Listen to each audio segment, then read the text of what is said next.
Between looking at these pictures of the untouchables, mm, well, this one is obviously a Blu-ray. I'm not really concerned about the. I am concerned about DNR and everything, but scope framing as well. This is a bit cropped over here on this side. Over here it's just a proportion more. Here, that's the DVD. It's about the same framing.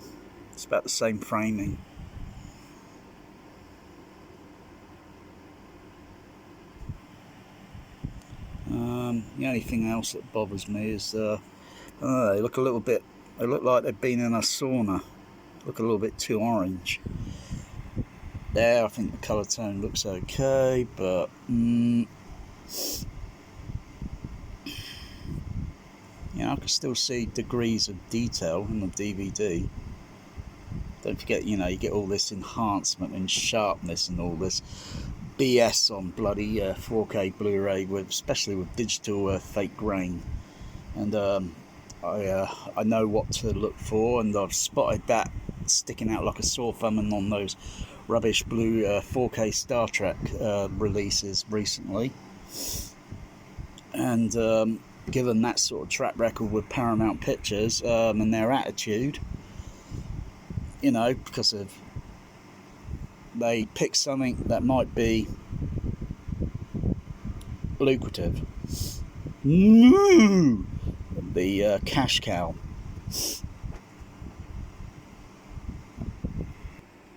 In between this scene, the framing looks more or less the same. Looks more or less the same. I don't really require, I think, more sharpness detail just to see the quality of the wallpaper. Other than that, the camera here on the phone is slightly warming up the colour here, so that you think about all these digital devices and algorithms and so forth that are used, and you still got something that's scanning frame by frame, but you've got something that's digitally manipulating or whatever, because it's a little bit warm there, but on this one it's even more warmer because he looks like he's been boiling it like a bloody lobster. Look at the skin. He looks like he's been under a suntan lamp, boiling.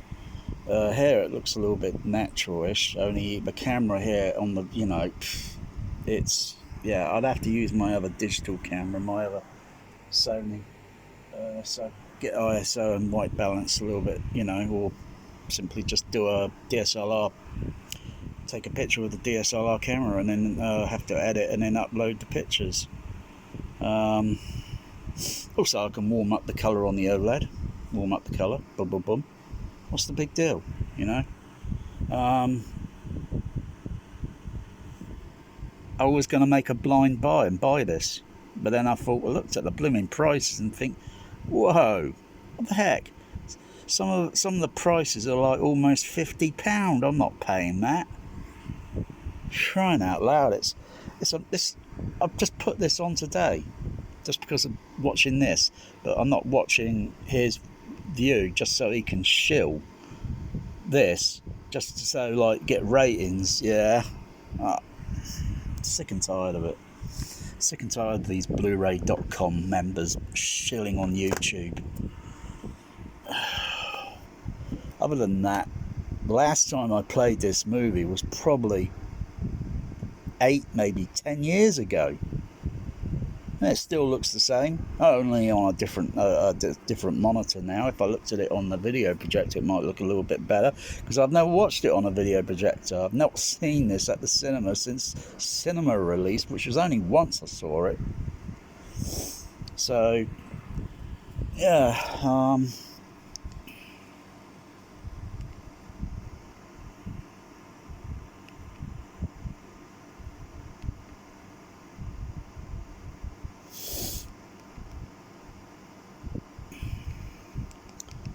like the slit lens diopter here. Slit lens diopter.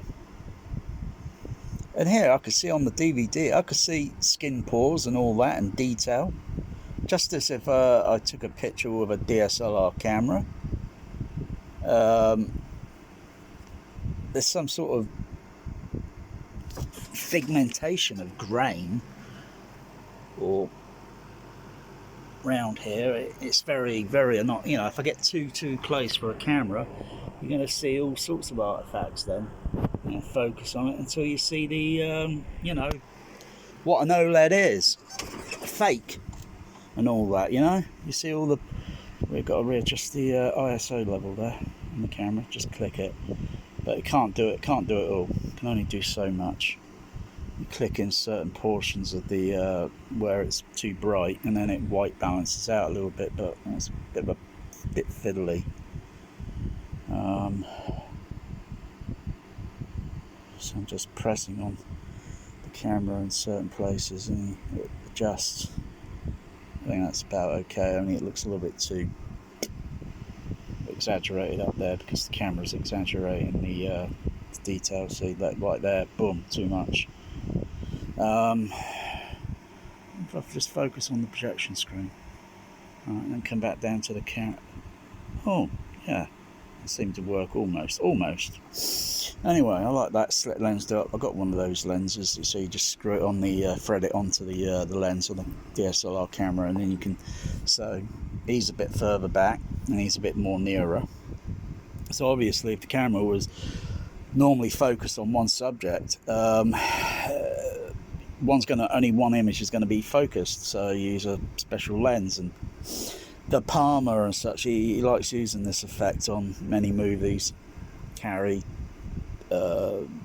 Mission to Mars, what's the other one, Vietnam one. Yeah, I got that one, but I can't remember the title. Blowout. I haven't got that one, but I've seen it. But Blowout, and just about any De Palma movie that has got a slit lens diopter, whether it had been used on Carrier, I think it would have been a flat WS, and then mostly then all of his movies were then scope. Which don't hear much about him today now because it's probably relaxing. Yeah.